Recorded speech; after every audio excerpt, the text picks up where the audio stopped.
सहनावतु सहनो भुनक्तु सह वीर्यं करवावहै तेजस्विनावधीतमस्तु मा विद्विषावहै। ओम शांति शांति शांति। ओं पार्थाय प्रतिबोधितां भगवता नारायणेन स्वयं व्यासेन ग्रथितां पुराणमुनिना मध्ये महाभारतम् अद्वैतामृतवर्षिणीं भगवतीम् अष्टादशाध्यायिनीम् अम्ब तामेऽनुसन्दधामि भगवद्गीते भवद्गीते। नमस्तुते व्यास विशालबुद्धे पुल्लरविन्दाय तपप्रणीत येन त्वया भारततैलमूलः प्रज्वालितो ज्ञानमयः प्रदीप प्रपन्नपारिजाताय श्रोत्रवेत्रैकपाणि ज्ञानमुद्राय कृष्णाय गीतामृतदुहे नमः। सर्वोपनिषदो गावो दुग्धा गोपालनन्दनः पार्थो वत्स सुधिरभोक्ता दुग्धं गीतामृतं महत्। वसुदेवसुतं देवं कंसचारूढमर्दनं देवकी परमानन्दं कृष्णं वन्दे जगद्गुरुं। भीष्मद्रोणतटा जयद्रथजला गान्धारनीलोत्पला शैलग्राहवती कृपेणवहनी कर्णेन्दुविलोकुला अस्वस्थां विकर्णघोरमकरा दुर्योधनवर्धिनी शोधिरा खलु पाण्डवैरणनदीकैर्वर्तकः केशव पाराशर्यवचः सरोजममलं गीतार्थगन्धोत्कटं नानाख्यानककेशरं हरिकथा सम्बोधनबोधितम्। लोके सज्जनषट्पदैरहरः पेबीयमानं मुदा भूयात् भारत पंकजं कलिमलप्रशंसिनः श्रेयसि मोकं करोति वाचालं पङ्गुलङ्घयति गिरिं यत्कृपातमहं वन्दे परमानन्दमाधवम्। जं ब्रह्मा वरुणेन्द्ररुद्रमरुतः दिव्यये अस्त्वये वेदये साङ्गपदक्रम उपनिषदये गायन्ति यमसामगा ज्ञानाय वास्तिततद्गुपतेन मनसा पश्यन्ति यमयोगिनो शान्तं न विदुषुरसुरगणा देवाय तस्मै नमः देवाय तस्मै नमः।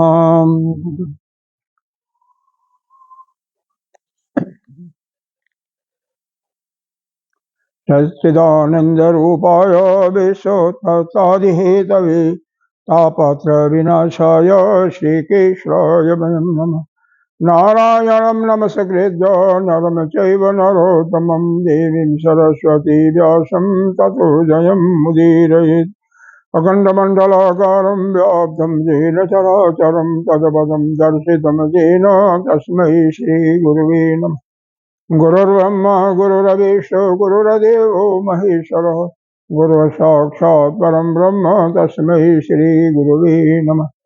त्वमेव माता च पिता त्वमेव बन्धो च सखा त्वमेव विद्या द्रविणं त्वमेव सर्वं मम देव।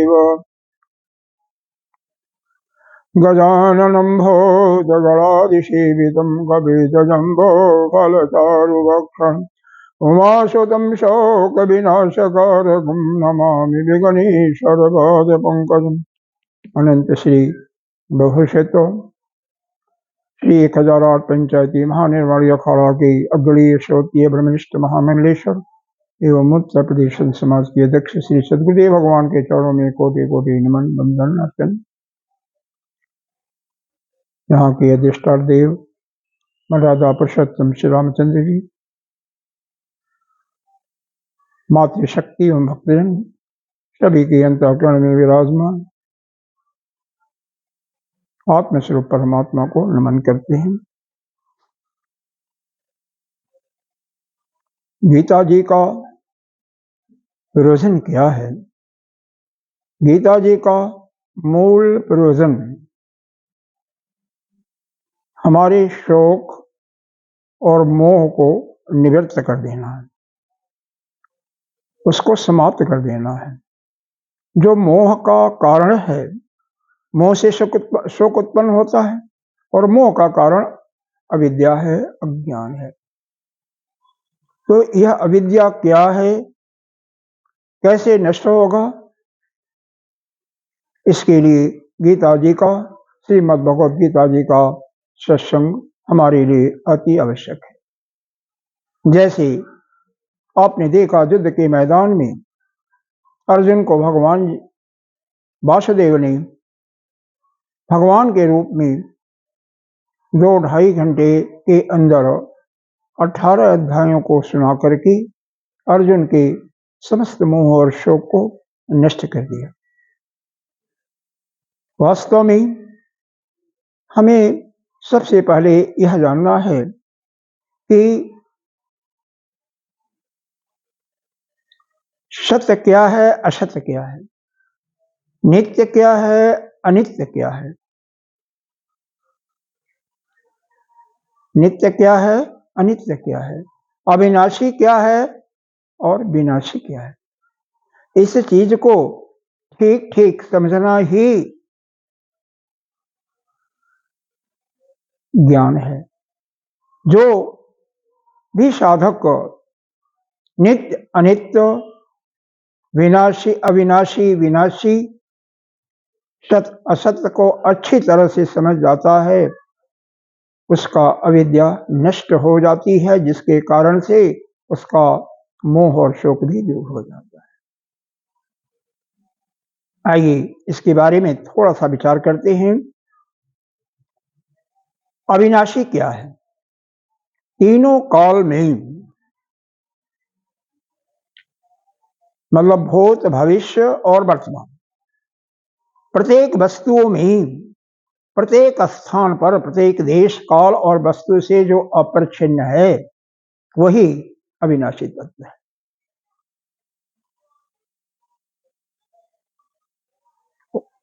ईशावास्य उपनिषद में यही वर्णन आता है कि ईशावास्य इदम सर्वम जत किंचित जगत नाम जगत। इस संसार में जो कुछ है सब वही एक ही ब्रह्म है, वही ब्रह्म है। यह जो हमारा शरीर है, नाम रूप के जो भिन्न भिन्न आकृतियां हैं, जो भी आपको प्रतीति हो रही है, यह सभी विनाशशील हैं, विनाशी हैं। आज हैं, कल नहीं रहेंगे, एक समय आए और एक समय नहीं रहेंगे। तो यह विनाशी अविनाशी को समझना ही अविद्या का नाश है। जो समझ गया उसका अविद्या दूर हो गया, और वह अपने अंदर ज्ञान का प्रकाश धारण करके अपनी शोक मोह को दूर कर देता है। जो यह समझ गया वह नित्य और अनित्य भी समझ जाएगा, सत्य और असत्य भी समझ जाएगा।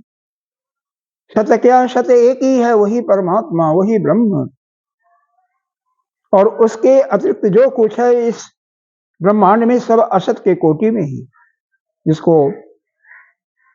आदि गुरु शंकराचार्य जी ने मिथ्या शब्द का नाम दिया। यह पूरा नाम रूप के जितने भी जीव हैं, जंतु हैं, समस्त ब्रह्मांड जगत उसी ब्रह्म पर ही कल्पित है, उसी पर अध्यस्त है, भाषित सत्ता है। वास्तव में इसकी सत्ता तो कहीं है ही नहीं। इसी प्रकार से नित्य भी वही है, एक सत्ता जो है वही ब्रह्म, और उसके अतिरिक्त जो कुछ है सब अनित्य है। आज है, कल नहीं रहेगा। यहां है, अमेरिका में नहीं हो, इस पुस्तक में है, उस पात्र में नहीं होगा। तो यह सत असत, नित्य अनित्य, अविनाशी और विनाशी, इसको जानना ही अविद्या का छेदन है, अविद्या का उन्मूलन है और विद्या का धारण करना होता है, जिसके करने से, जिसके धारण करते ही आपके अंदर का शोक और मोह दूर हो जाता है।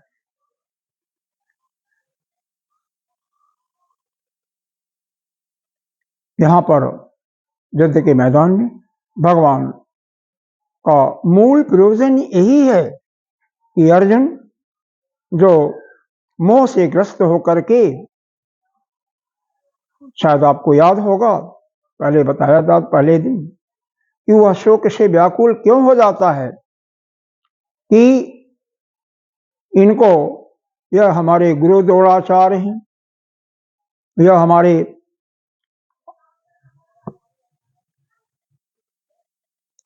आदि गुरु कुलगुरु कृपाचार्य जी हैं, या यह हमारे दादा भीष्म पितामह जी हैं। तो इनको मार करके जो हमें राज्य मिलेगा भी वह क्या होगा, वो उन्हीं के रक्त से सना हुआ होगा। तो उसको हम पा करके हम इस राज्य का बेशक यह पूरी पृथ्वी का निष्कंटक राज हो तो भी मैं सुखी नहीं हो सकता, उसको मैं भोग नहीं सकता, क्योंकि यह धर्म युद्ध है। और यह भी पहले बोला था, बताया था अर्जुन ने भगवान से बोला था कि यह भी नहीं पता कि मैं जीतूंगा युद्ध में या वह जीतेंगे, वह जीतेंगे, मैं मारा गया तो क्या होगा, क्योंकि हम धर्म का युद्ध कर रहे हैं, तो इसलिए मरने के पश्चात हमें स्वर्ग की प्राप्ति होगी। तो स्वर्ग की प्राप्ति का वह स्वर्ग का राज भी हमें नहीं चाहिए। और हमने जीता तो उनके रुधिर से सना हुआ वही तो हमें खाने को, उसी तो भोगने को मिलेगा। और जब वह रहेंगे नहीं मेरे भाई या अन्य परिवार जन इत्यादि, तो हम किस सुख को भोग करूंगा, उनके लिए तो भोगना चाहता था। इसलिए अर्जुन श्राप का देता है स्पष्ट शब्दों में कि मैं युद्ध नहीं करूंगा। क्यों नहीं करूंगा, उसके साल पहले खूब तैयारी किया है। भगवान शंकर जी को प्रसन्न करके उनसे वरदान हस्त प्राप्त करता है, अग्नि को, इंद्र को, नाना प्रकार के अनेक देवताओं को प्रसन्न करके नाना प्रकार के अस्त्रों को प्राप्त करता है। पहले यही कहता था कि मैं दुर्योधन को मारूंगा, जयद्रथ को मारूंगा, दुशासन को, कर्ण आएगा या किसी को, सबको मारूंगा।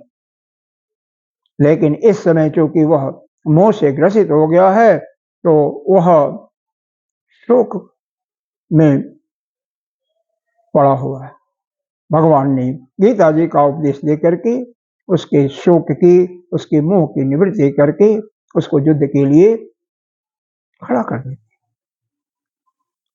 इस संसार में कोई भी यदि मोह और शोक से पीड़ित हो रहा है तो गीता जी का, श्रीमद् भगवत गीता का ठीक ठीक समझ करके किसी आचार्य के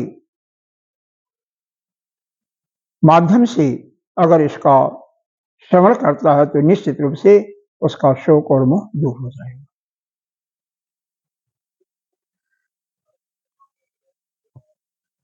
देखिए यहां पर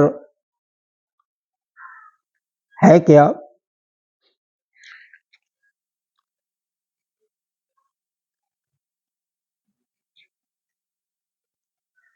यह विनाशी अविनाशी के बारे में इसी गीता जी का 21वां श्लोक आता है क्या, वेद अविनाशिनम नित्यम जह एनम अजम अव्ययम कथम स पुरुष पार्थ कम घातयन्ति हन्तिकम। वह तत्व क्या है, वह जो एक है वह अविनाशी तत्व है, नित्य है और अव्यय है। इसीलिए हे पार्थ, हे वासुदेव हे भगवान कम घातयन्ति हन्ति काम। यहाँ पर ये भगवान बोल रहे हैं अर्जुन को। तो भगवान कह रहे हैं हे पार्थ फिर कौन उसको मार सकता है। कथम स पुरुष पार्थ, कौन हे पार्थ कौन उसको मार सकता है या वह किसको मार सकता है। क्योंकि वह जो तत्व है आत्मा जो है वह तो नित्य है, अविनाशी है और उसमें किसी प्रकार का कोई व्यय भी नहीं होता, यानी कोई उसमें से व्यय भी नहीं होता। जबकि वास्तव में यह हमारा शरीर जो है जन्म और मृत्यु इसके बीच में 4 और विकार होते हैं। कौन कौन से विकार होते हैं। शरीर पैदा होता है, एक दिन पैदा हुआ और एक दिन चला गया। बीच में क्या होता है, शरीर अगर 2 किलो का पैदा हुआ, 1.5 किलो का, फिर धीरे धीरे बढ़ता है, बढ़ते हुए 5 किलो 10 किलो और 50 60 100 किलो तक हो जाता है। छोटे से बढ़ता हुआ 5 फुट 6 फुट का हो जाता है। यानी जायते अस्ति जायते वर्धते विपरमणीयते अपक्षीयते और विनश्यति, अंत में विनष्ट हो जाता है। तो एक बार बढ़ता है, एक बार उसके अवस्था में परिवर्तन हुआ, रोग आया घेरा, उसका शक्ति क्षीण हुआ और बाद में नष्ट हो जाता है। यह जीवन के स्टार्टिंग में यानी जन्म के से लेकर के मृत्यु के पर्यंत 4 चीजें और आती हैं। बढ़ने का वर्धते, अपरमणीयते अपक्षीयते, विपरमणीयते और अपक्षीयते, और अस्थि भाव आता है। अस्थि का मतलब है। शरीर के छूटने के बाद भी शरीर निस्तेज हो जाता है, उसके बाद भी वो है तो सही। तो अस्थिपना पैदा हो से जन्म से लेकर के अंत तक अस्थिपना होता ही है। बाद में कहीं न कहीं तो वह जीव है, कहीं न कहीं तो वो है अस्थि। इस 19वां श्लोक जो है, 19वां और 20वां दोनों कठोपनिषद की श्रुतियां हैं, इसलिए इसको बहुत ध्यान से समझिएगा। थोड़ा सा उसमें से वह करके जब हम उपनिषद पढ़ते हैं तो इसको मंत्र कहते हैं, और जब हम भगवत गीता जी के में इसी का स्वाध्याय करेंगे तो इसको यहाँ पर हम श्लोक कहेंगे। श्लोक कहते हैं,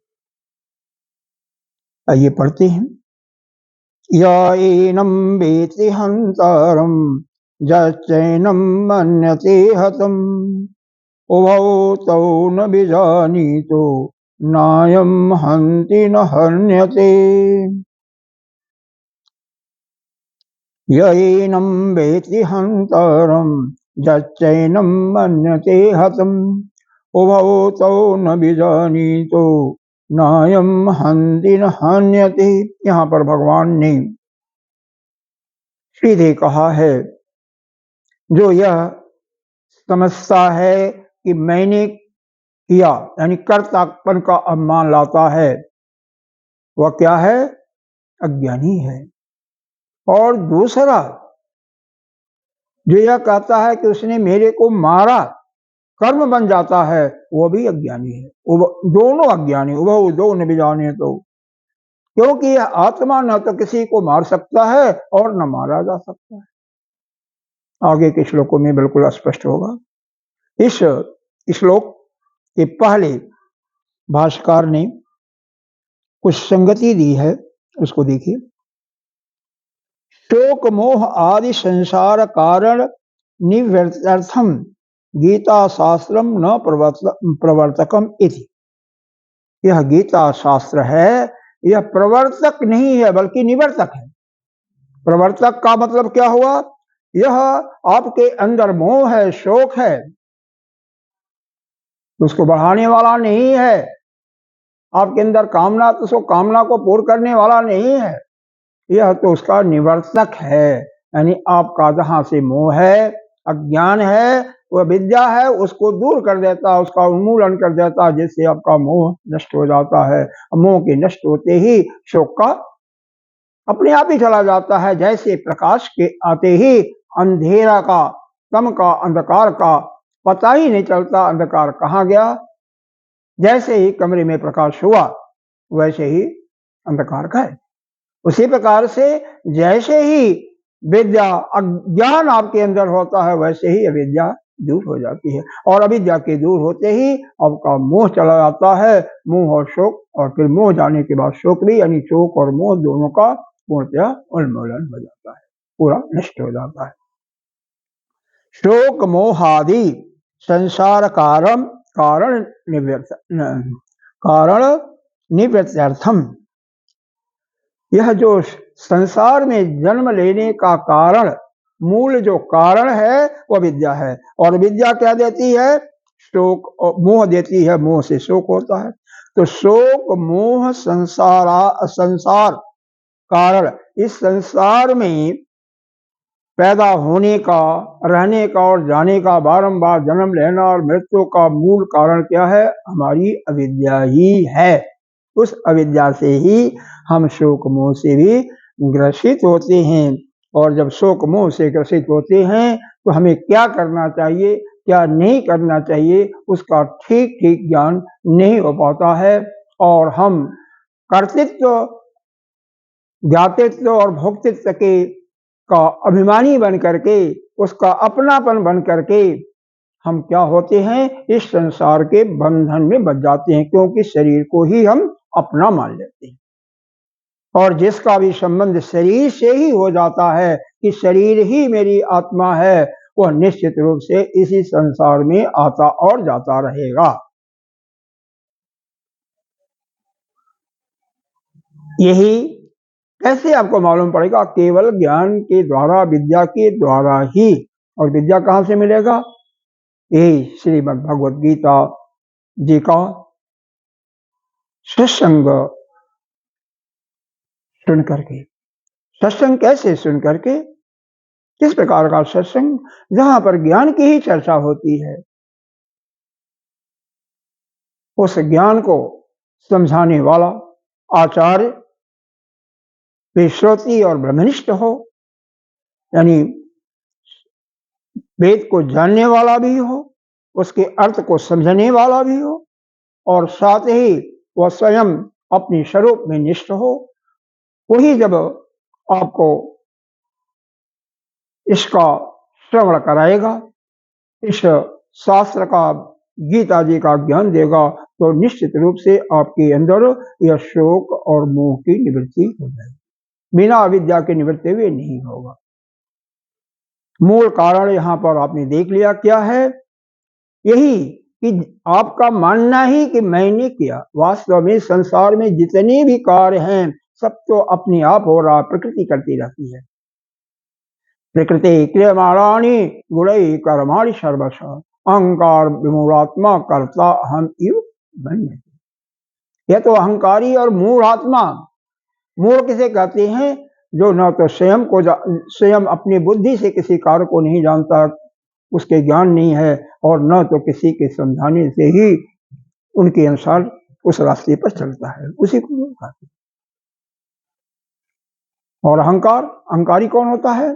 मैं करने वाला, या मेरा या तेरा, या मेरा या तेरा, उसी को अहंकारी कहते हैं। यह दोनों जो है अपने को कर्ता मानते हैं। किस कारण से? अपने अहम के कारण से, या अपनी मूर्खतावश। वास्तव में इस सृष्टि के अंदर कोई भी करने वाला नहीं है। सृष्टि अपने आप पैदा हो रही है, अपने आप स्थिति है, और अपने आप लय भी हो जाती है, प्रलय भी हो जाती है। वह ब्रह्मा भी सृष्टि की रचना नहीं करते, यह तो पुराणों में आपको बताया जाता है। लेकिन वास्तव में यह सृष्टि तो अपने आप ही पैदा होती है, अपने आप ही यह कुछ क्षण रुकती भी है और अपने आप फिर नष्ट हो जाती है। जितने भी कार्य हैं, यहीं पर तीसरे अध्याय में बताया गया, तत्त्वविद महाबाहो गुण कर्म विभागे। तत्त्वविद महाबाहो गुण कर्म विभाग्यो गुणा गुणेश वर्तन्ते इति मत्वा न सज्जते। यह जो गुण है, कौन गुण है? प्रकृति के ये जो 24 तत्व का यह प्रकृति है, कौन कौन? 5 महाभूत आपके हैं, आकाश, तेज, वायु, जल और अग्नि, यह पंच महाभूत। 10 आपकी इंद्रियां, 5 ज्ञान इंद्रिया, श्रोत, त्वक त्वचा, चक्षु, जिह्वा और ध्यान, रसेंद्रिय जिसको कहते हैं जिह्वा को। 5 कर्मेंद्रिय में हाथ, पांव, इसके पहले बाणी आता है, बाणी, हाथ, पांव, जनेन्द्रिय मूल और मलद्वार, यह 10 ये हो गए। तो 10 5 15, 5 आपके प्राण, प्राण अपान समान व्यान और उदान, और 4 आपके अंतःकरण मन बुद्धि चित्त अहंकार, यह 24 मिल करके यह प्रकृति बनती है 24 तत्वों की, 3 गुण वाली, सतो रज और तमो गुण वाली। यह गुण आपस में ही वर्तन करते हुए प्रकृति के समस्त कार्यों को संपादित करते हैं। इसका करने वाला इसके प्रकृति के अतिरिक्त और कोई भी नहीं है। जो अपने को कर्ता मानता है वह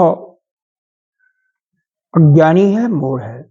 और जो यह कहता है कि इसने मेरे को मारा या इसने यह काम किया मेरे पर, मेरे को गाली दिया, वह भी मूर्ख है जो यह मान लेता है। दोनों, जो स्वयं अपने को कर्ता मान लिया या अपने को स्वयं कर मान लिया, क्योंकि दोनों के अंदर अज्ञान है। अज्ञान है तभी तो शरीर ही तो कर रहा है, शरीर ही कर रहा है, शरीर के द्वारा ही कार्य का संपादन हो रहा है, आत्मा तो कुछ करती नहीं। तो शरीर के द्वारा हो रहा, शरीर को ही वो आत्मा मान लिया। इसका मतलब जो अपने को कर्ता मान लिया वह भी मूढ़ है, वह भी अज्ञानी हुआ, विद्या से ग्रस्त हुआ। और जो यह मान लिया कि उसने मेरे को गाली दिया, उसने मेरे को मारा, वह भी मूढ़, वह भी अज्ञानी है, क्योंकि वह आत्मा तो न किसी को मारता है और न स्वयं उसको कोई मार सकता है। इसी के लिए, इसी ज्ञान को प्रतिपादित करने के लिए यहाँ पर बताया गया, यह एनम वेति हंतारम, जो ऐसा मान लेता है कि वह अपने को मारने वाला, आत्मा को मारने वाला समझता है। और जब एनम मनते तम, और यह जो दूसरा जो समझ लेता है कि मैंने मारा, यानी अपने को जो कर्म समझा या अपने को कर्ता समझा, वह दो न भी जाने, तो यह दो की दोनों ठीक ठीक नहीं जानते हैं। नायम हंतिन, क्यों? यह आत्मा न तो मारा जा सकता है और न किसी को मार सकता है। यह ठीक ठीक अगर इसी, यह जो कठोपनिषद की श्रुति है, इसका ठीक ठीक यदि आपको ज्ञान हो जाता है, समझ में आ जाता है, तो निश्चित रूप से आपके अंदर का ज्ञान पर जो पर्दा पड़ा हुआ है वह पर्दा दूर हो जाता है और आप ज्ञान से युक्त होकर के आपके अंदर जो अज्ञान है वह स्वतः नष्ट हो जाता है। कैसे? जैसे प्रकाश के होने से अंधेरा अंधकार चला जाता है। अगले आइए 20वें मंत्र को देखते हैं। बहुत प्रसिद्ध मंत्र है, शायद कईयों को याद भी होगा, क्योंकि यह जूनियर हाई स्कूल में ही पढ़ाया जाता था। न जायते म्रियते व कदाचित न अयम भूत्वा भविता व न भूयः अजो नित्य शाश्वतो अयम पुराणो न हन्यते हन्यमानी शरीरे।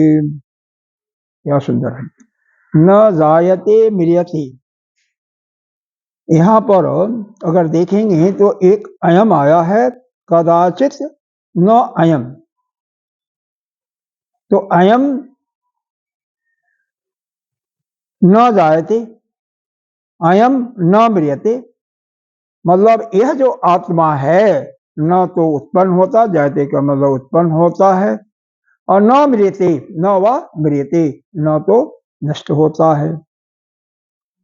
न अयम भूत्वा भविता व न भूयः,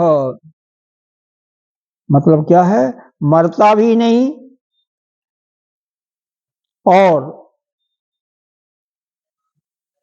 कोई इसके अंदर विकार भी नहीं होता। यह जो चार चीजों के 6 विकार बताए गए हैं, अस्ति, जायते, वर्धते, विभ्रमणीयते, अपक्षीयते और विनश्यति, यह 6 के 6 विकार भी आत्मा में नहीं होती, क्योंकि आत्मा इन सभी विकारों से, खड़ विकारों से अलग है।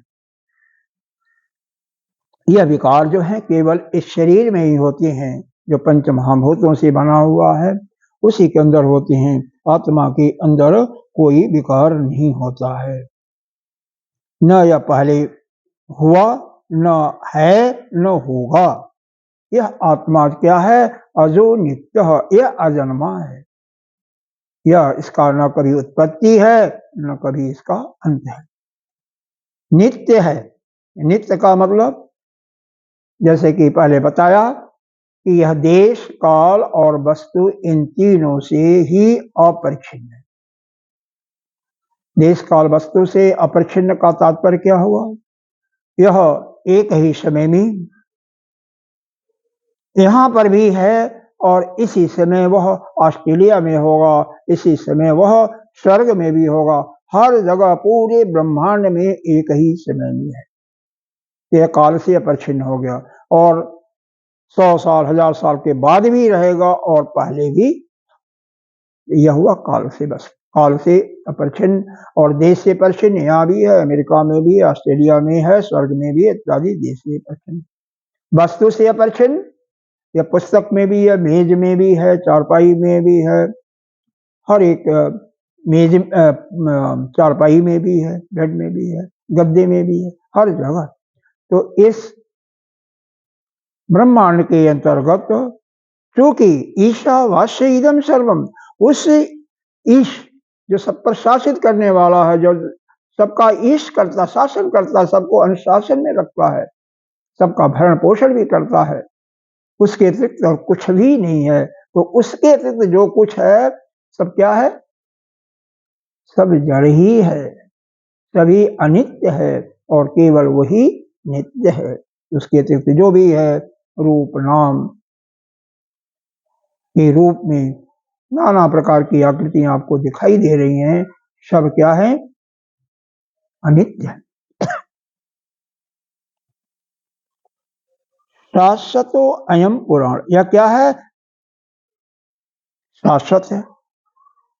शाश्वत का तात्पर्य क्या हुआ, यह हमेशा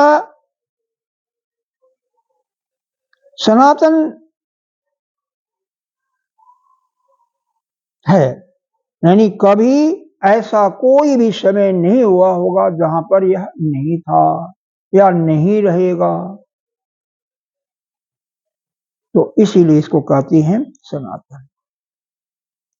पुराणो, पुरा अपि नव, पुराण शब्द का अर्थ भाष्यकार जी ने कहीं बताया है, पुरा अपि नवा। पुरा अपि नवा का मतलब पुराना होते हुए नित्य नूतन दिखाई देता है। न हन्यते हन्यमानी शरीरे, इस मरने वाला शरीर, शरीर ही मरता है, तो इस मरने वाले शरीर में यह मारा नहीं जा सकता। न हन्यते हन्य माने शरीरे। भाष्यकार ने इसका बहुत बड़ा भाष्य दिया है। विशेष यहाँ पर यह समझें, यह एनम वेति हंतारम का जो भाष्यकार जी ने विशेष इस पर दिया है, कर्ता कर्म च न भवति इति प्रतिज्ञा न जायते इतनेन अविकृत्वे हेतुम उक्ता प्रतिज्ञा अर्थम उषः। यह जो प्रतिज्ञा अर्थ दिया हुआ है, तो यह आत्मा न तो कभी कर्ता बन सकता है और न कर्म बन सकता है। जो कर्ता भी मानता है या कर्म मानता है वह दोनों ही अज्ञानी है। यानी यह आत्मा न किसी को मार सकता और न कोई भी इसे मार सकता। न हन्यते हन्यमाने शरीर, यह शरीर मरने वाला है, यह आत्मा नहीं मारा जा सकता। आइए अगला श्लोक देखते हैं। वेद अविनाशिनम नित्यम यैनम अजम अव्ययम कथम स पुरुष पार्थ कम घातयति हंसिकम। इसको क्या समझो? अविनाशी समझो। यह जो आत्मा क्या है? अविनाशी। इसको अविनाशी जानो, वेद माने जानना। यह नित्य है। च एनम अजम, क्योंकि यह क्या है? अजम है, यह पैदा नहीं होता, न मरता है न पैदा होता है। अव्ययम, इसमें कोई हरण भी नहीं होता, न पैदा होता है न इसमें कोई हरण होता है। यह नित्य है और अविनाशी है। तो ऐसा जो आत्मा है, कथम स पुरुष पार्थ कम घातयति हंसिकम। अगर ऐसा जब आत्मा अपना है तो हे पार्थ, यह बताइए यह कैसे कोई यह किसी को मार सकता है या खुद मारा जा सकता है? तो दोनों बातें इसके अंदर संभव नहीं है। न किसी को मार सकता है और न इसको कोई मार सकता है।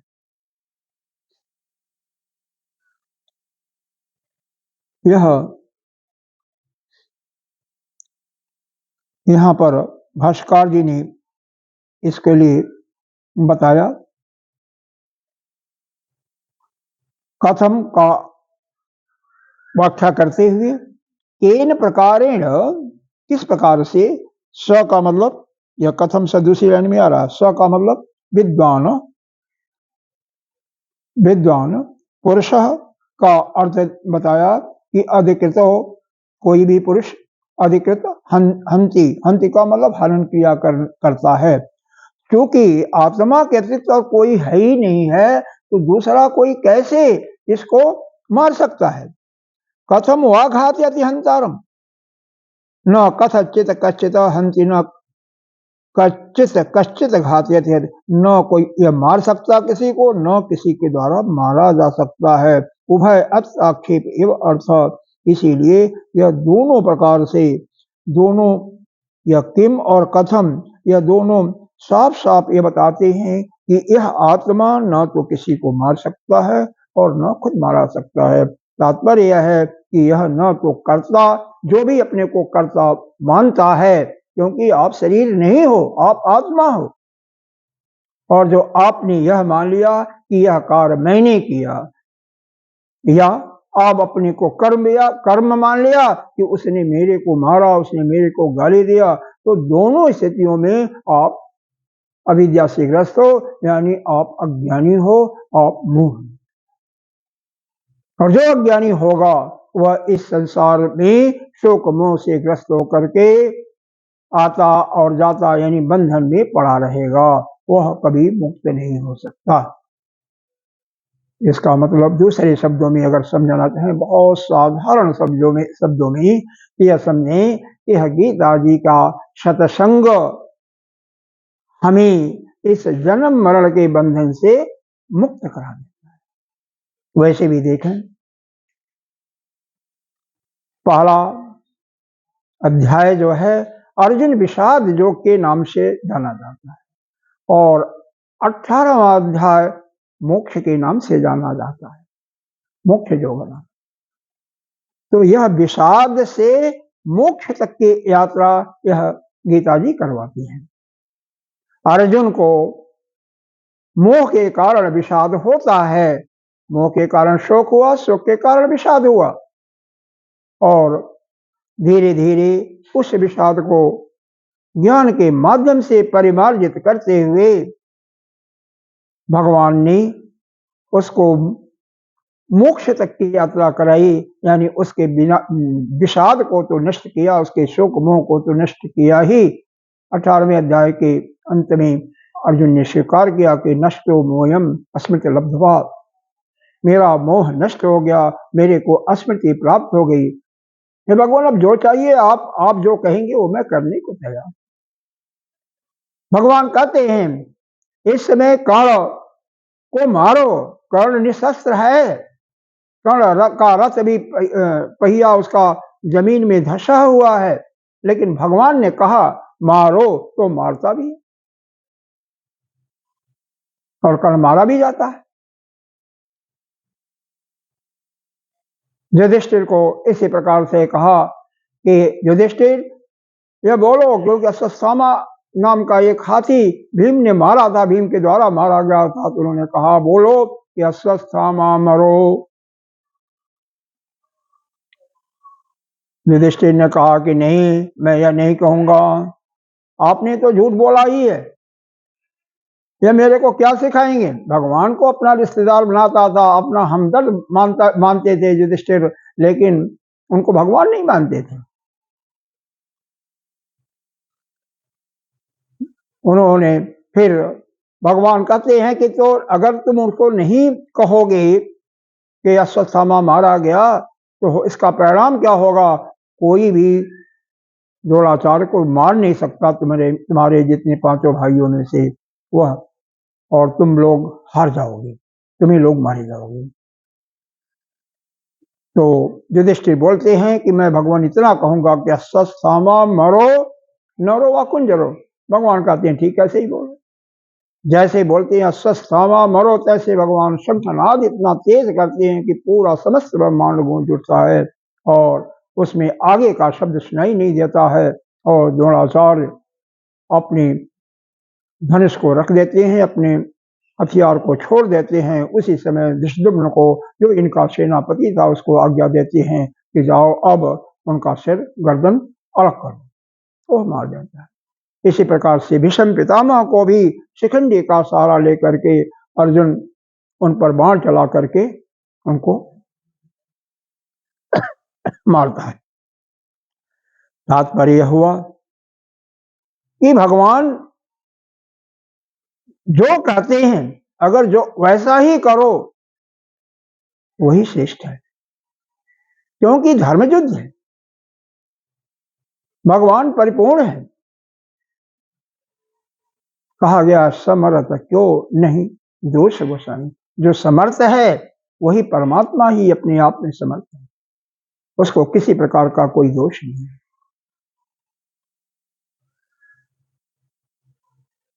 युधिष्ठिर आपको ज्ञात होगा कि अपनी बुद्धि लगा करके बोला अश्वत्थामा मरो नरो व कुंजरो, और उसी समय से उनका युद्ध जो उनका रथ, जो रथ की पहिया जो पृथ्वी से ऊपर चलती थी, वह पृथ्वी पर आ गई। और अर्जुन ने भगवान के कहने पर, भगवान की आज्ञा का पालन करते हुए निहत्थे कर्ण को मारा। भीष्म पितामह को शिखंडी का सहारा लेकर के मारा, जबकि वह भी अस्त्र छोड़ चुके थे, अस्त्र विहीन हो गए थे, छोड़ दिया था उन्होंने, क्योंकि शिखंडी पर यानी स्त्री पर बाण अस्त्र नहीं चलाऊंगा, इस कारण से उनको कहीं भी किसी शास्त्र में नहीं मिलता, महाभारत या किसी अन्य शास्त्र में, कि अर्जुन को कहीं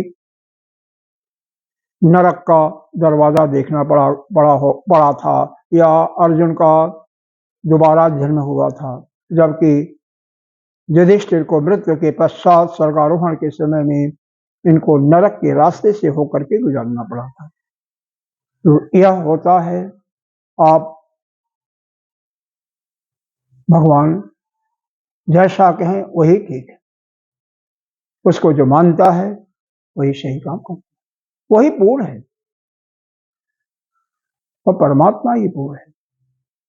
आप भी पूर्ण हो, आप भी ब्रह्म हो, लेकिन यह जो शरीर है इसको जो अपना मान रखे हो, इसके जितने भी संबंध हैं, जितने भी रिश्तेदार हैं, मित्र हैं, सभी शरीर के द्वारा ही तो बने हैं।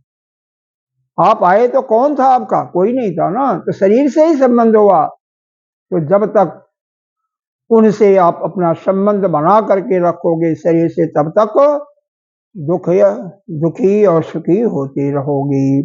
जम विद्यात दुख संजोगम वियोगम जोग संगीयते।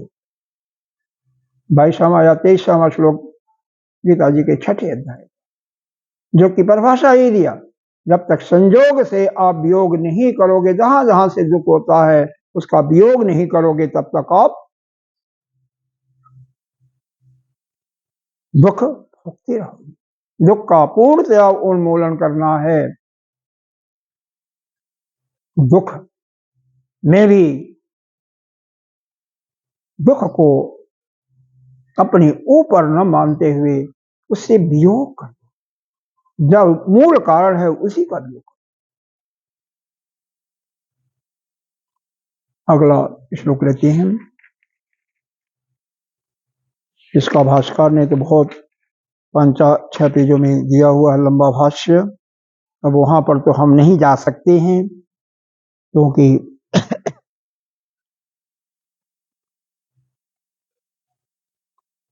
एक सीमा के अंदर ही इसको समाप्त भी करना है।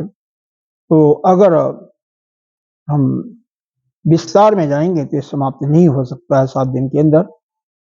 और वैसे भी दूसरा 18वां और 11वां अध्याय हम लोग जनरली इसको 7 दिन के सत्संग में नहीं लेते हैं, सुनाते हैं, क्योंकि बहुत बृहद है, ज्ञान के रूप से भी बहुत, विषय के रूप से भी बहुत विस्तृत है, श्लोक के रूप में भी विस्तृत है।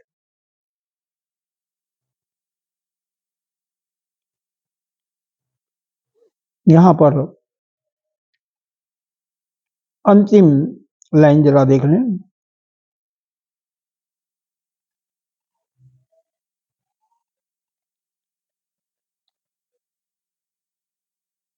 न सर्वत्र आत्मनः अविकृत्वाद अवधारणात्, सभी जगह आत्मा को क्या है, नहीं, ठीक नहीं है। न का मतलब ठीक नहीं है। वो प्रश्न पूछा हुआ है कि पूर्व पक्षी ने कि शरीर में कर्मों को रख करके इस तरह संबंध रखता, शरीर में रहता है आत्मा, इस प्रकार संबंध नहीं है। अगर ऐसा मान लें कि यह आत्मा सर्व कर्म संन्यास, इसमें कर्म और संन्यास का मानते हुए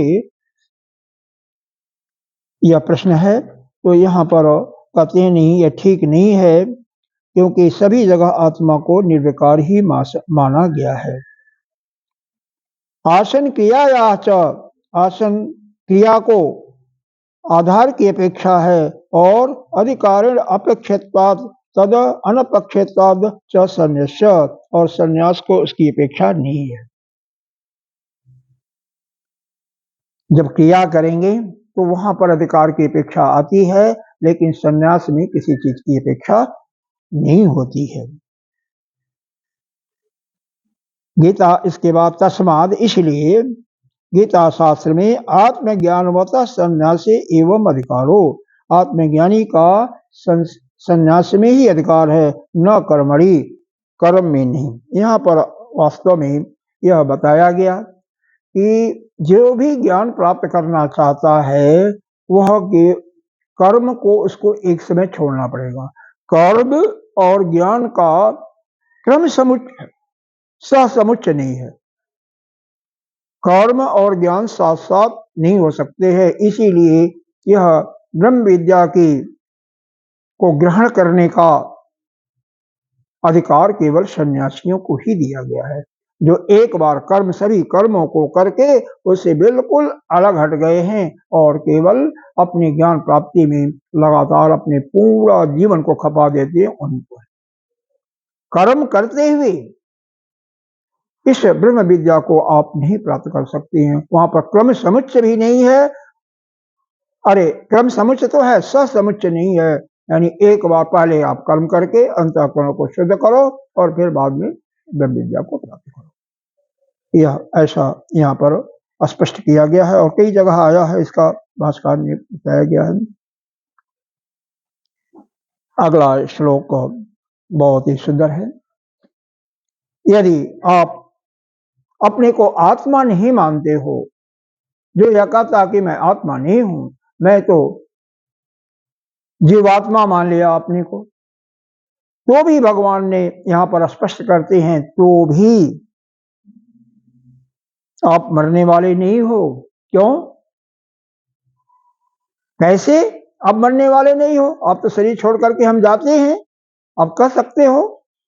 तो यहाँ पर बहुत ही स्पष्ट रूप से समझाया गया है कि वाशांश जीर्णानि यथा विहाय नवानि गृह्णाति नरो अपराणि तथा तथा शरीराणि विहाय जीर्णान्यानि संजाति नवीन देहि।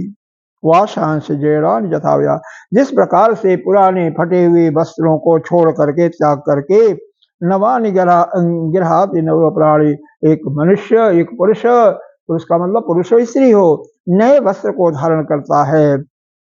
तथा शरीराण विहाय जड़ा, इसी प्रकार से जब शरीर आपका अशक्त हो जाता है, इस शरीर से और न तो भोग सकते हो और न तो इससे और कर्म कर सकते हो, जीर्ण हो जाता है। तो यह जीवात्मा जो है नए शरीर को धारण करता है, इसलिए भोगने के लिए जो इसकी इच्छाएं या कामनाएं हैं, अगर आपके अंदर कोई कामना नहीं है तो कोई शरीर धारण करने की आवश्यकता पड़ेगी ही नहीं, या आपके कामनाएं ही आपको इस संसार में बारंबार भटकाती रहती हैं। इस प्रकार, इसलिए आप सभी कामनाओं को संन्यास्त कर दो ना, वो कोई अपने मन में किसी चीज की इच्छा ही मत रखो, और जो ऐसा कर लेगा वही इस जन्म मरण के बंधन से मुक्त हो जाएगा। आत्मा सदा निर्विकार है, हमेशा। कैसे? यह अगले 2 श्लोकों में यहाँ पर इस चीज को, इस रहस्य को स्पष्ट किया जा रहा है। भगवान कर रहे हैं, नैनम छिन्दन्ति शस्त्राणि नैनम दहति पावकः न च एनं क्लेदयन्तो न आपो न शोषयति मारुतः आच्छद्यो अयम् आहदायो अयम् अक्लेदो अशोष्यैव च नित्यः सर्वगतः अचलो अयम सनातनः। क्या है? न एनम छिन्दन्ति शस्त्राणि। देखो,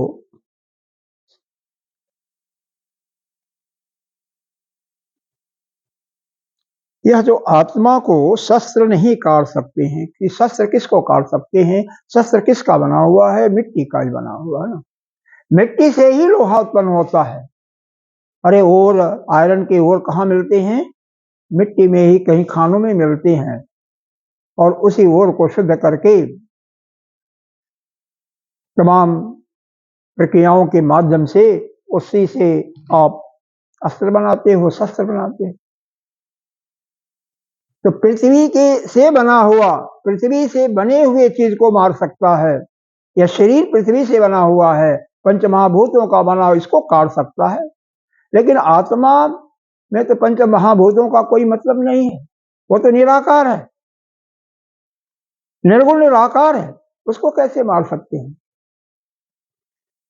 इसीलिए बताया गया नैनम छिन्दन्ति शस्त्राणि, यह उस आत्मा को यह शस्त्र छिन्न भिन्न नहीं कर सकते, उसको नहीं काट सकते। नैनम दहति पावक, पावक कहते हैं अग्नि को। न एनम दहति, नैनम संधि विच्छेद है, न धन एनम, तो यह पावक अग्नि भी उसको जला भी नहीं सकती। न एनम, न तो अग्नि उसको जलाने में सामर्थ्य रखती है। न से एनम क्लेदयन्त आपो, आप कहते हैं जल को, क्लेदंत माने गीला करना, जल उसको गीला भी नहीं कर सकता। न शोष्यति मारुतः, और मारुत कहते हैं पवन को, पवन देवता उसको सुखा भी नहीं सकते। इसका मतलब यहाँ पर चारों महाभूतों का निराकरण कर दिया। आकाश को छोड़ करके वायु, अग्नि, आप और जल, ये 4 महाभूतों से जो भी इनके अस्त्र हैं, इन अस्त्र और शस्त्रों से इस आत्मा का कोई विच्छेदन नहीं किया जा सकता है। पृथ्वी से अस्त्र बनते हैं तो अस्त्र से इसको छेद नहीं सकते हो। पावक अग्नि जलाने का काम करती है तो जला नहीं सकती। जल गीला करने का काम करती है, वो गीला नहीं कर सकती। और सुखाने का काम करता है पवन देवता, वो भी इसको सुखा नहीं सकती। अच्छेद्योऽयम्। इसीलिए अगले श्लोक में इसी को ही एक पुष्टि किया जा रहा है, इसी भाव को, कि अच्छेद्योऽयम्, यह जो आत्मा है अछेद्य है, या किसी से भी छेदा नहीं जा सकता है, किसी से काटा नहीं जा, अदाह्यो, और न तो अग्नि के द्वारा इसको जलाया जा सकता है। अयम क्लेद न अयम क्लेदो, और उसी को यह पानी से इसको गीला भी नहीं किया सकता, अश्वसेवच, और न तो सोखा जा सकता है, कौन, पवन के द्वारा इसको सोखा जा सकता है। नित्य है, यह आत्मा क्या है, नित्य है। नित्य का मतलब 1000 लाख साल पहले भी था, अभी भी है, और 1000 साल के बाद भी रहेगा, लाख साल के बाद भी रहेगा, क्योंकि इसका जन्म और मरण दोनों नहीं है। जिसका जन्म होता है उसी का मृत्यु होता है, जिसका जन्म नहीं है उसका मृत्यु भी नहीं है। सर्वगतः, सभी स्थानों पर है, सर्वगतः, सर्वत्र है। यह नहीं है कि यहाँ है और अमेरिका में नहीं है, ऑस्ट्रेलिया में नहीं, हर जगह है, स्वर्ग में नहीं, हर जगह है, सर्वगतः, सर्वगतः। इसका भाष्य भगवान भास्कर ने किया, सर्वगत्वात्, क्या है, नित्य होने से सर्वगत है, सभी स्थानों पर है।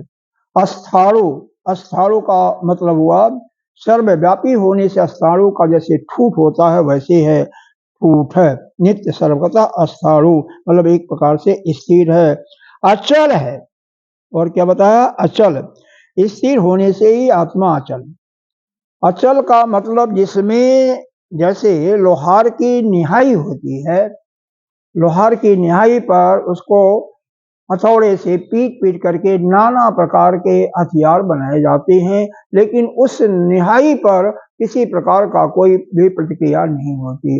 निहाई जैसे थी उसी रूप में स्वरूप में रहती है, उसमें कोई परिवर्तन नहीं होता है, केवल जो अस्त्र बनाए जा रहे हैं वो बनते जाते हैं, लेकिन उस निहाई एज इट इज, जैसे कि तैसे ही पड़ी जाती है, उसमें कोई परिवर्तन नहीं। उसी को हम अचल कहते हैं। ठूठ का मतलब यह स्थिर है, लेकिन अगर वहां पर ठूठ पर कोई चीज प्रहार करो तो उसमें परिवर्तन हो सकता है, हो जाने की संभावना होती है। सनातन, यह आत्मा क्या है, सनातन है। सनातन का मतलब क्या हुआ, चिरंतनो न कारणात् कुतश्चित निष्पन्न अभिनव इत्यर्थ, मतलब किसी कारण से यह नया उत्पन्न नहीं हुआ है, यह पुराना ही है। मतलब ऐसा नहीं है कि यह उत्पन्न हुआ है, नहीं, यह पुराना ही है, यह उत्पन्न नहीं हुआ है बल्कि पहले से ही है, जैसे है, पता नहीं, इसका कोई आदि अंत नहीं है। देखो संसार की भी जितनी भी चीजें हैं सभी एक समय पैदा होती हैं, जो पैदा होंगी उनका अंत होगा, लेकिन जो पैदा ही नहीं होता है, जिसका आदि ही नहीं है, उसका अंत भी नहीं है। केवल अंत उसी का होता है जो एक समय पैदा होता है, उसी का एक समय अंत भी हो जाता है। अगला श्लोक देखिए, अव्यक्तो अयम अचिन्त्यो अयम अविकार्यो अयम उच्यते, तस्मादेवं विदित्तैनं नानुशोचितुमर्हसि। देखो, अव्यक्तो, क्योंकि यह आत्मा जो है अव्यक्त को कहा गया, क्योंकि यह जितने भी हमारे इंद्रियां हैं, अंतःकरण है, इसका भाष्यकार ने बताया, सब कारण विषयत्वाद न व्यज्यते इति अव्यक्तः। यह जो हमारा अयम आत्मा है, हमारी आत्मा है, यह अयम आत्मा सबके साथ लगा लीजिएगा। और अयम आत्मा, अयम मतलब अयम अव्यक्तो, अहम, अयम का मतलब यह जो हमारी आत्मा है क्या है, अव्यक्त है। सभी कारणों का, किसी भी कारण का, कोई भी कारण है जितने भी, किसी का विषय नहीं है, किसी भी, न तो इंद्रिय का विषय है न मन और बुद्धि का विषय है। जितने भी करण का मतलब होता है इंद्रिय, तो जितने भी हमारे करण है उनसे यह जाना नहीं जा सकता, इसीलिए इसको बताया अव्यक्त। अयम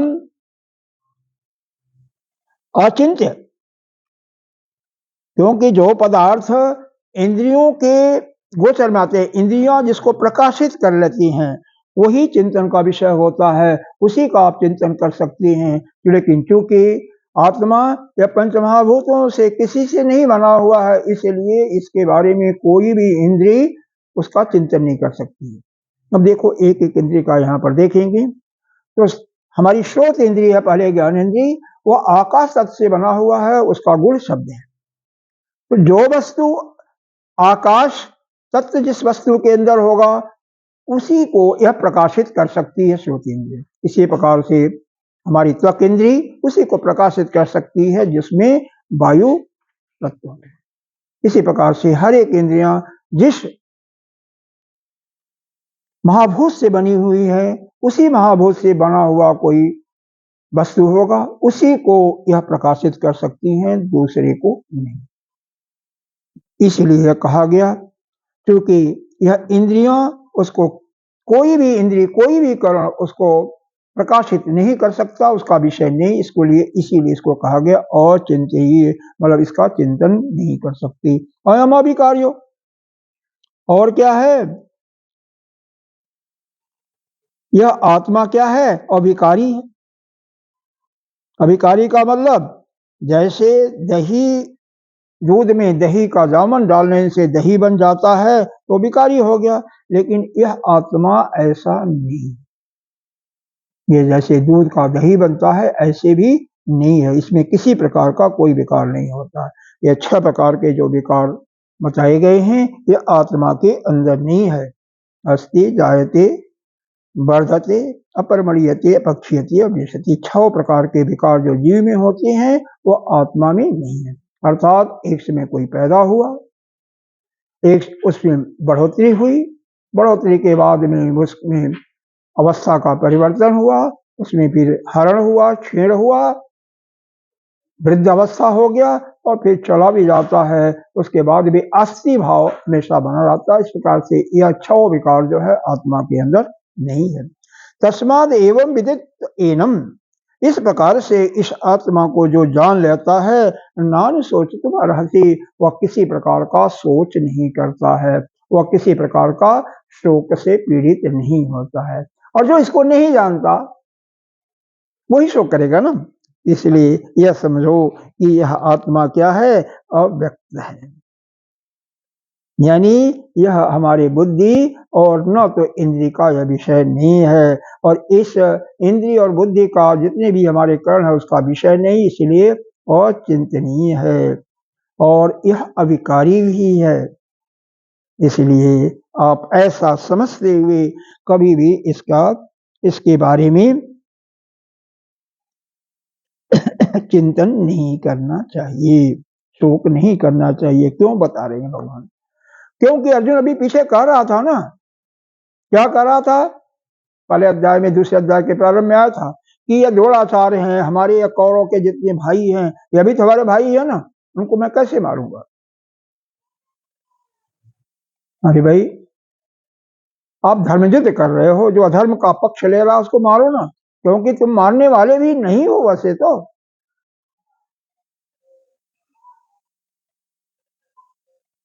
फिर यहां पर कैसे बताया गया? तो कह रहे हैं क्योंकि यह आत्मा न तो पैदा होता है न तो मरता है, न तो कोई इसमें विकार होता है किसी प्रकार का, न तो इसका यह अपने इन करण जितने भी इंद्रिय हैं, मन या अंतःकरण, उनके द्वारा यह जान सकते हो इसको, उसके गिरफ्त में भी नहीं आते। इसलिए यह तो सभी से बिल्कुल अलग है। इसलिए ऐसा अगर समझो कि यह अव्यक्त है और चिंतनीय है, अविकारी है, ऐसा समझते हुए कोई भी विद्वान पुरुष इनके विषय में सोच नहीं करता। इसलिए हे अर्जुन, तो भी शोक मत करो, क्योंकि आत्मा तो अनित्य है, नित्य है। अगला श्लोक देखें। अथ चैनम नित्य जातम नित्यम व मन्यसे मृतम। अच्छा, अब यहाँ पर तस्मात् एवं, तस्मात् का मतलब वहां पर इस प्रसंग को समाप्त किया गया। तस्मात् एवं विदितेयम, अब इस प्रसंग को समाप्त करके अब आत्मा की अनित्यता स्वीकार करके फिर अगला श्लोक कहते हैं कि अथ च एनम नित्य जातम नित्यम व मनसे मृतम तथापि तुम महाबाहो नैवं शोचतुमर्हसि। पहले यहाँ पर ये 5-6 श्लोकों में जो अभी 25वें तक जो आपने सुना, यहाँ तक यह बता दिया गया कि तुम अगर अपने को आत्मा मानो या अपने को जीवात्मा मानो, दोनों परिस्थितियों में तुम्हें शोक नहीं करना चाहिए। क्यों कि आत्मा तो नित्य है। यह जितने भी संसार के यह पंचमहाभूत हैं और ये जो महाभूत हैं, इनसे बने हुए हथियार या यह इसको नष्ट नहीं कर सकती या छीन नहीं सकती। हथियार इसका छेदन नहीं कर सकते, वायु सुखा नहीं सकती है, जल इसको गीला नहीं कर सकता, अग्नि जला नहीं सकती है। तो यह इन महाभूतों का यह विषय नहीं है। इंद्रियों से भी इसको जान नहीं सकते हो, न इन पर चिंतन कर सकते हो, और न तो इसके अंदर कोई विकार ही है। यह तो नित्य है। तो ऐसा समझते हुए आपको अगर यह आत्मा मानो या जीव आत्मा मानो, दोनों स्थितियों में शोक नहीं करना चाहिए।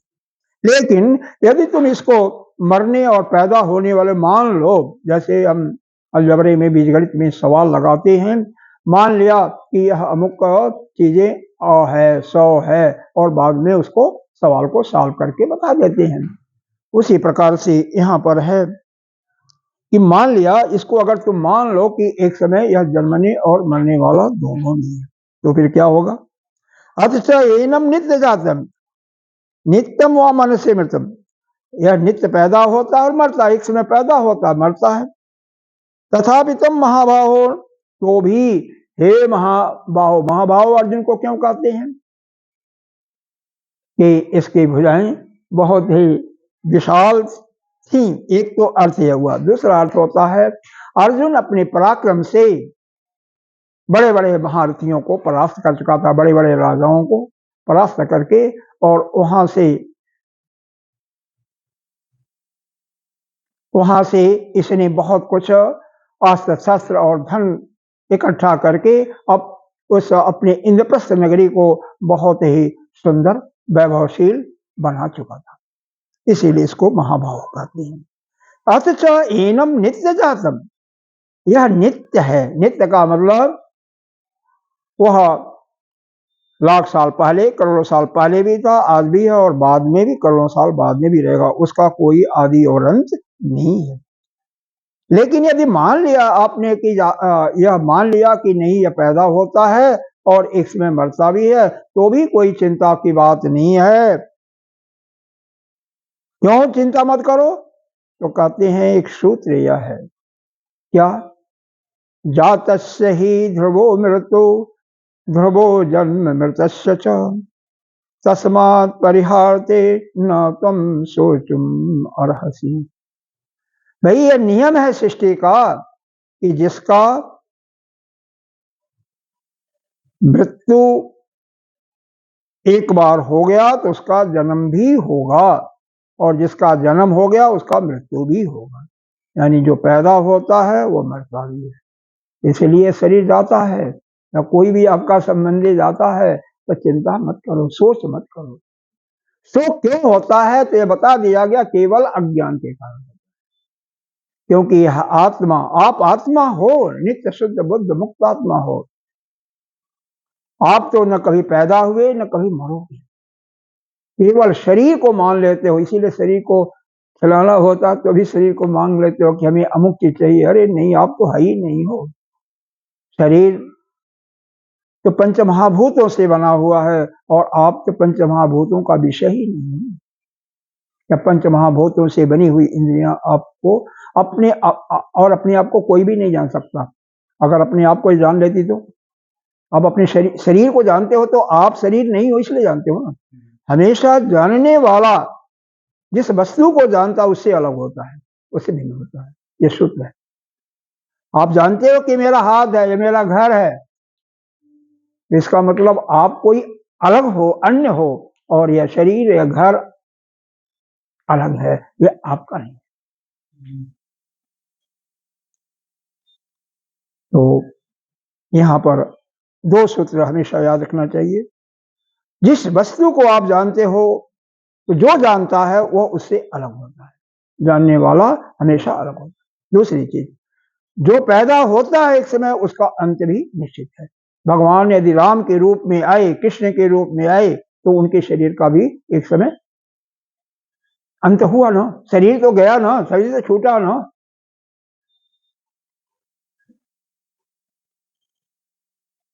फिर इसीलिए तस्मात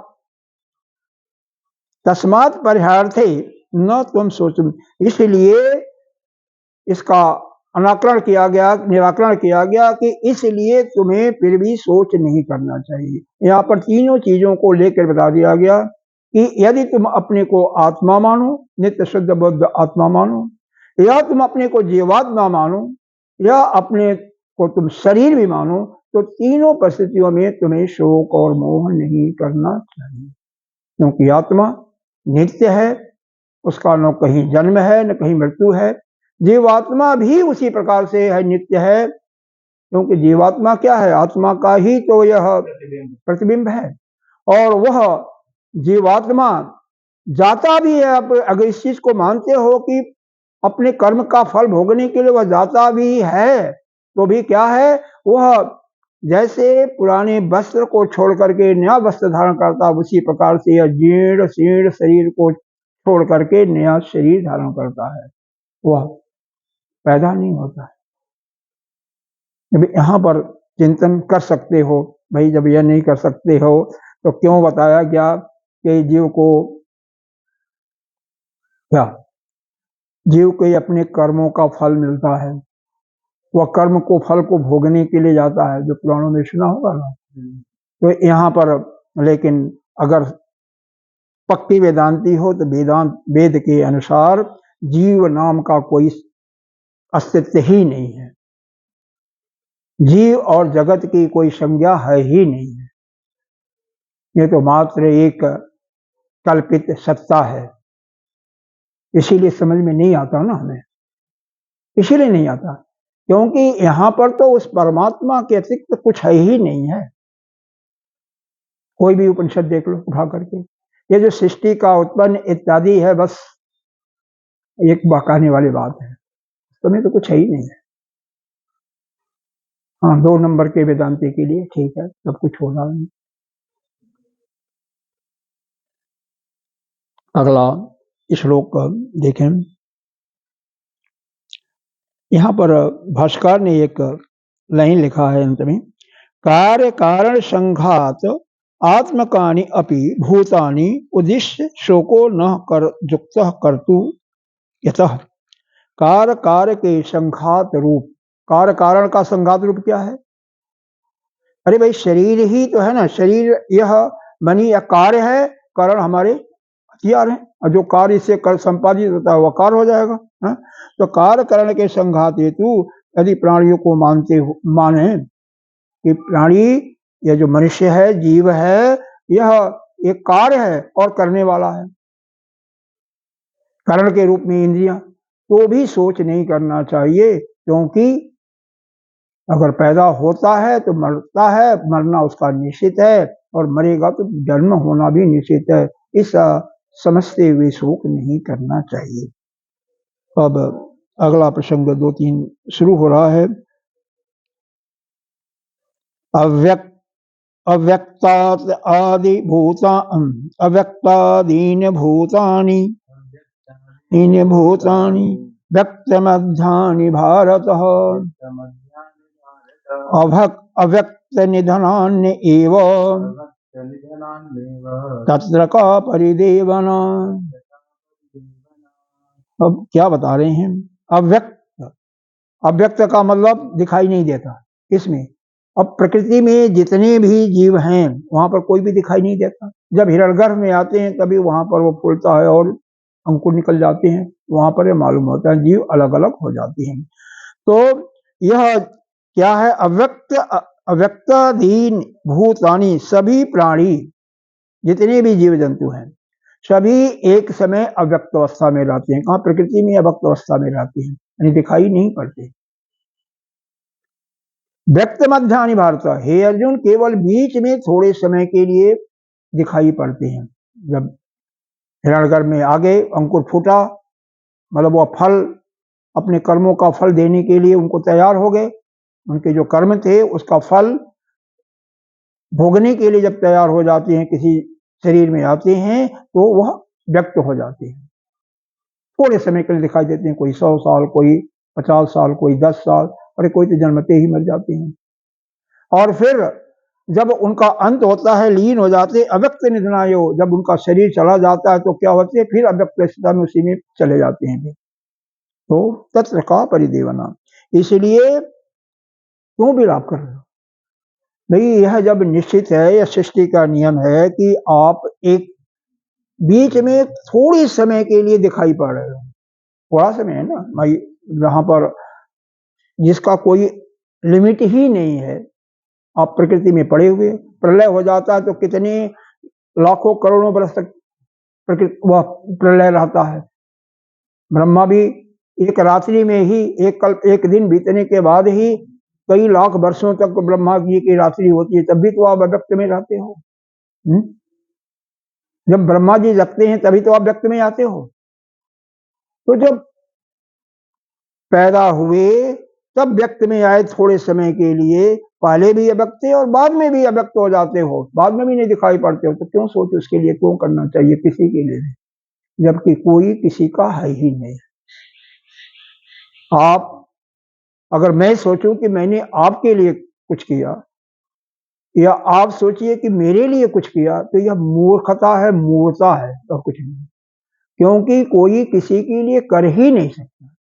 अरे भाई, आप आत्मा हो ना, तो आत्मा तो कुछ करता ही नहीं, निराकार,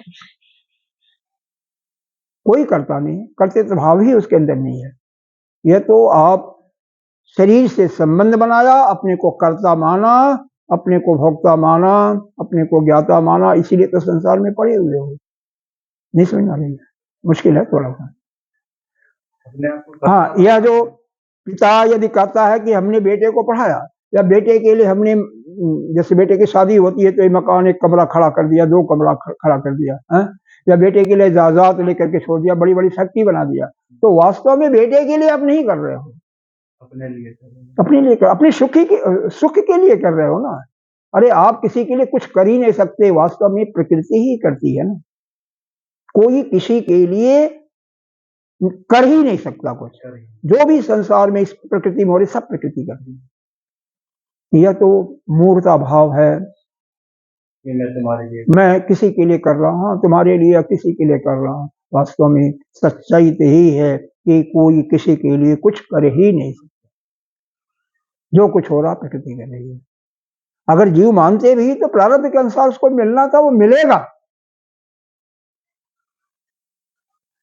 कोई अगर किसी को दे भी रहा है ना, कोई भी हो, तो पिछले कहीं न कहीं उससे कुछ लिया होगा, यही दे रहा है ना, ऐसा मान लो, लेन देन की क्रिया मान लो। और नहीं तो वास्तव में जो कुछ हो रहा है सब प्रकृति कर रही है। अगर वेदांत के अनुसार चलो तो यह जीवात्मा या आत्मा कभी करता भी नहीं है, कभी कर्म भी नहीं है। इसलिए जो कुछ हो रहा होने दो, और इसको आ जाओ तो दुख नहीं होगा कभी, लेकिन समझ अंतर आ जाए तो। जब तक समझ में नहीं आएगा तब तक ये चलता रहेगा मसाला। अब यहाँ पर एक भाष्यकार अंतिम लाइन बताते हैं, दुर्विज्ञेयम एवं प्रकृति आत्मा किम ताम एव एकम उपालभे साधारणे भ्रांति निमित्ते। यह आत्मा जो है ना, बहुत ही दुर्विज्ञ है, असंभव नहीं है। जान सकते हो आत्मा क्या है, आप जान सकते हो, नाना प्रकार की श्रुतियां हैं, उपनिषदों में जगह जगह बताया गया है, लेकिन हम सबको क्या है, एक भ्रम में डाल दिया गया ना। कौन? हम स्वयं पढ़े हैं, कोई डाला नहीं है। और हम क्या समझते हैं, हर एक को उलाहना करते हैं ना, यही कि अरे उस आत्मा को कैसे जान सकते हो, वो तो बहुत मुश्किल है। लेकिन जितना परिश्रम हम इस संसार के लिए करते हैं, संसार में कर्म करते हैं, अगर उसका कुछ भी थोड़ा सा अंश भी हम अपने आत्मा को जानने के लिए करें तो निश्चित रूप से आत्मा के बारे में ठीक ठीक हम जान सकते हैं। मुश्किल नहीं है। हम कितना संसार में परिश्रम करते हैं। अरे यह सोचो, जो डॉक्टर पढ़ते हैं, यह समझो कि जब से 4 साल 5 साल के, बल्कि 3 साल से ही ले करके कम से कम ग्रेजुएशन 14 साल में, 14 क्यों, LKG, UKG और प्ले 3 यह हो गया, फिर उसके बाद 1 से लेकर के 14 वो हो गया ग्रेजुएशन तक। 14 हुआ कि हाँ 14 हुआ, 14 और 3 17 साल यह हुआ। फिर 4 साल MBBS, 21, 2 साल MD, यही 24 साल कम से कम होता है मिनिमम। और इतना परिश्रम करने के बाद फिर डॉक्टर बनते हैं। अब फिर क्या होता है, अरे भाई पैसा आपको मिलेगा, यही कर सकते हो, अच्छी नौकरी हो गया, अच्छा हॉस्पिटल खोल दिया या अच्छा क्लिनिक खोल दिया तो कमाओगे। और वह जो पैसा कमाओगे वह क्या है, आज है कल तो नहीं रहेगा ना, जाओगे तो ही रह जाएगा ना। अगर उतना समय बर्बाद किया है, अगर उतना समय आप जितना परिश्रम से डॉक्टर लोग या IAS लोग बन करके पढ़ते हैं, मेहनत करते हैं, उसका मैं कहता हूं कि अगर 50-60% भी आत्मा को जानने के लिए करें तो निश्चित रूप से अच्छी तरह से समझ जाएंगे और इस जन्म मृत्यु के चक्कर से छोड़ सकते हैं। मुश्किल नहीं है। आइए अगला पढ़ते हैं। अभी 2-1 श्लोक और हैं। यहाँ पर फिर यह उपनिषद का कठोपनिषद का ही श्रुति है। आश्चर्यवत पश्यति, पढ़िए, आश्चर्यवत पश्यति। हाँ अच्छा, एक साथ पढ़ें। आश्चर्यवत पश्यति कश्चिदैनम्, आश्चर्यवत वदति तथैव च अन्यः, आश्चर्यवत आश्चर्यवत बच्चे न मन्नः शृणोति, श्रुत्वा अपि एनं वेद न चैव कश्चित्। क्या बताया गया है, आश्चर्यवत पश्यति, कोई एकाध, अरे बताया गया ना, हजारों मनुष्य में से कोई एक इस रास्ते पर चलता है और जो चलते हैं उसमें से कोई एकाध कहीं अपने आत्मा का अनुभव करता है। तो आश्चर्यवत पश्यति कश्चिदेनम, कोई एक का दुक्का इस आत्मा को जो देखता भी नहीं वह भी आश्चर्यचकित हो जाता है। जैसे आइंस्टीन का नाम सुना होगा, नहीं सुना होगा, नहीं सुना होगा, मैथमेटिक्स का बहुत बड़ा विद्वान था। इसलिए आर्कमिडीज का सिद्धांत आइंस्टीन के थोड़ी तो अलग है घर, आइंस्टीन वाला।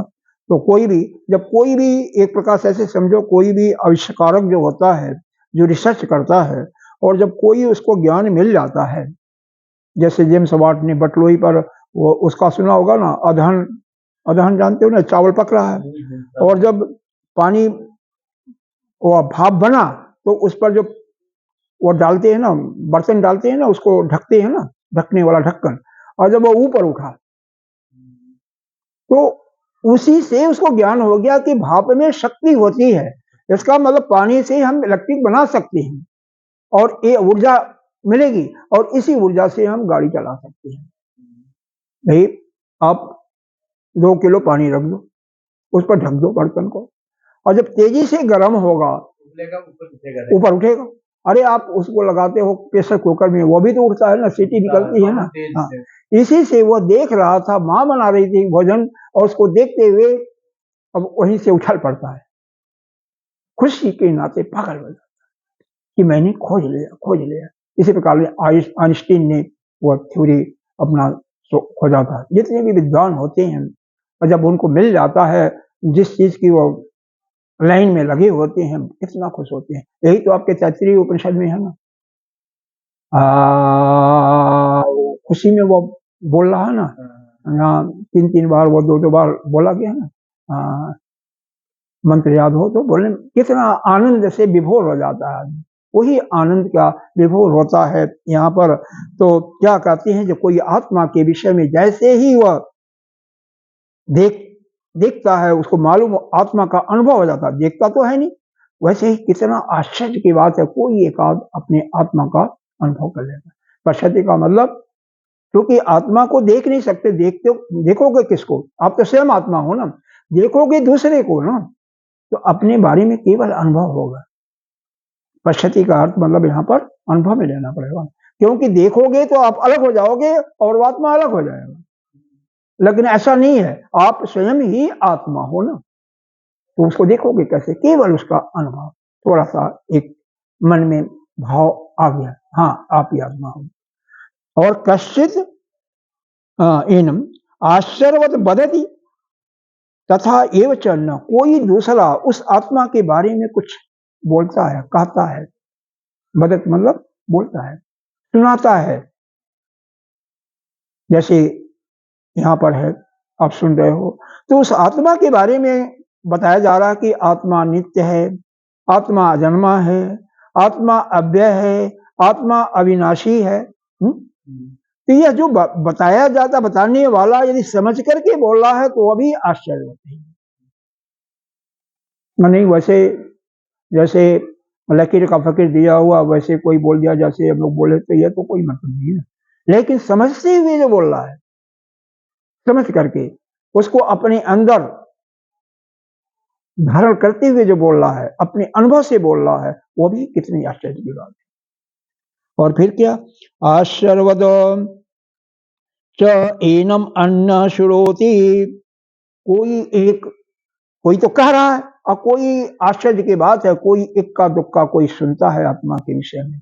सत्संग होती तो कितने सुनने वाले होते हैं, विशेष करके उपनिषद के बारे में।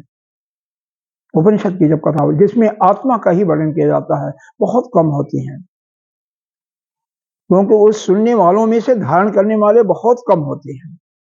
और फिर श्रुत्वापि एनम वेद नैव च कश्चित्, आश्चर्य की बात है, कोई सुनता है लेकिन फिर भी कुछ नहीं पता होता उसको ना, पता नहीं चलता उसको, कुछ समझ में नहीं आता। ऐसे तो बहुत होते हैं। यही है कि अनेक शास्त्रों में से कोई एक ही ऐसा होता है जो कि आत्मा के विषय में जान जाता है। इस प्रकार से कहता है जो सुनता है,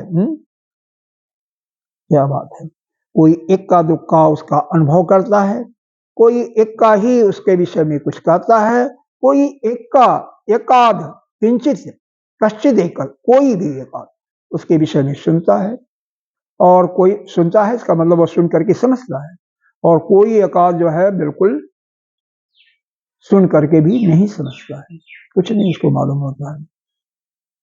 अब यहाँ पर उपसंहार, इस प्रकरण का, पूरे प्रकरण का उपसंहार करते हुए यहाँ पर बताया जा रहा है, देहि नित्यम अबद्धोऽयम् देहि सर्वस्य भारत तस्मात् सर्वाणि भूतानि न त्वं शोचतुम् अर्हसि। कहीं भी उपनिषद में हो, गीता जी में हो, जहाँ तस्मात् शब्द आता है, ये समझिए कि जो प्रकरण चल रहा उसका उपसंहार किया। तस्मात्, ये तो मेरे ख्याल से याद होगा नहीं, 5-6 श्लोक का यहाँ पर कई बार, ये 10 श्लोकों में 2-3 बार है उपसंहार। पूरे इस 11वें से लेकर के यहाँ तक जो भी आया, जो वर्णन किया, जो सांख्य ज्ञान यानी सांख्य योग का जो वर्णन किया गया, भगवान ने अर्जुन को सुनाया, उसका उपसंहार किया। इसमें मुख्य बात यही है कि आप चाहे अपने को आत्मा मानो, जीवात्मा मानो या शरीर मानो, किसी भी, कोई भी मान्यता आपकी है, किसी रूप में आपको सोच नहीं करना चाहिए, क्योंकि जीवात्मा या आत्मा तो न पैदा होता है न मरता है, और यह शरीर मानते हो तो शरीर का यह धर्म है मरना, पैदा हुआ है तो मरेगा, मरेगा तो फिर जन्म लेगा, इसलिए किसी हालत में सोच नहीं करना चाहिए। इसी को समझाते हुए बताते हैं, देहि नित्यम अबद्धोयम, इस शरीर के अंदर, या देह है, देह किसे कहती है?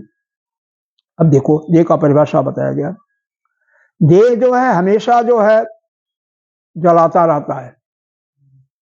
अरे यह देह शरीर मरने के बाद तो जलाई जाती है अग्नि में ना, और नित्य जलाता रहता है। इस संसार में आप कोई आपके पास फोन आ गया, कोई अपना आदमी है, उसको कोई परेशानी होगी, समस्या हो गई, तो आप जलोगे ना अंदर अंदर।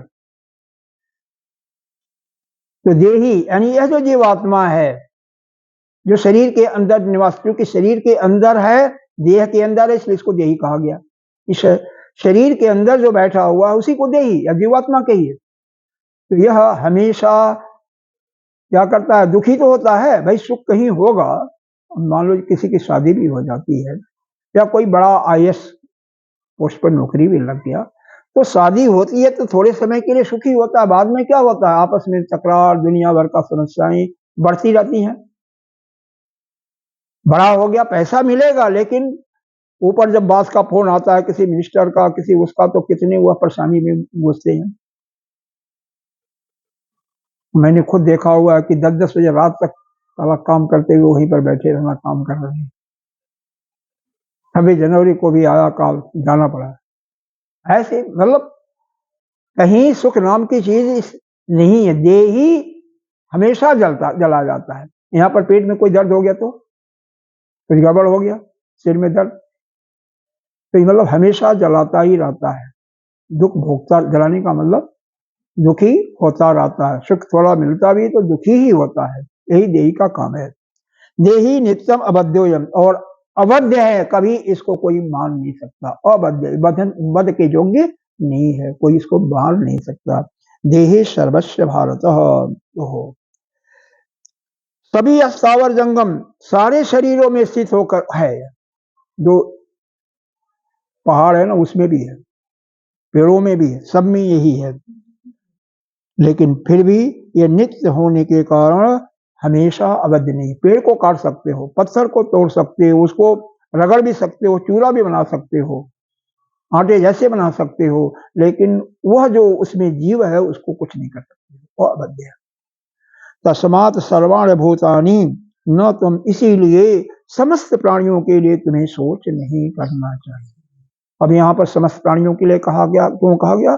शुरू में अर्जुन का ये प्रश्न था कि यह सभी हमारे हैं, यह हमारे कौरव की तरफ से जो भी लड़ रहे हैं, कोई मामा है, कोई साला है, कोई ताऊ है, यह है ना। और विशेष करके द्रोणाचार्य हैं, कृपाचार्य हैं और भीष्म पितामह जी हैं, इनको तो मैं मार ही नहीं सकता।